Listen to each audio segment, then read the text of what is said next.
সার্বজনীন pension scheme. এটা কিন্তু 2008-এর নির্বাচনী ইস্তাহারে আমাদের ছিল যে আমরা এটা করবো। আমরা বহু সময় নিয়ে এটা অনেক চিন্তা ভাবনা করে সার্বজনীন পেনশন স্কিমটা আমরা চালু করেছি। সেটা কিন্তু বিভিন্ন শ্রেণীর মানুষদের বিভিন্নভাবে সুবিধা আমরা দিয়েছি, সেখানেও দরকার নেই। কারণ আমি যেটা সিদ্ধান্ত নিয়েছি যে বিশ্ববিদ্যালয়, স্বায়ত্তশাসিত প্রতিষ্ঠান এবং প্রজাতন্ত্রে সকল বেতনভোগী কর্মচারীদের ক্ষেত্রে সার্বজনীন পেনশন ব্যবস্থায় অংশগ্রহণের বাধ্যবাধকতা বাতিল করে দিয়েছি, একবারে বাতিল করে দিয়েছি।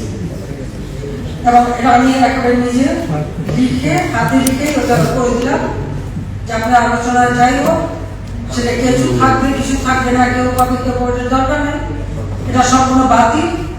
সার্বজনীন পেনশন স্কিমের অনেক স্কিম আছে, কেউ যদি চান সেখানে যেতে পারে, কেউ যদি চান পাবেন না। কিন্তু যেহেতু আপনারা এত আন্দোলন করে যাচ্ছেন, দিনের পর দিন ক্লাস বন্ধ পরিস্থিতি সকলের ভালোর জন্য, সেটা যদি পছন্দ না হয়, দুর্ভাগ্যের বিষয় হলো এটা আমাদের বক্তব্য ছিল এটা শুরু হবে 2025 থেকে।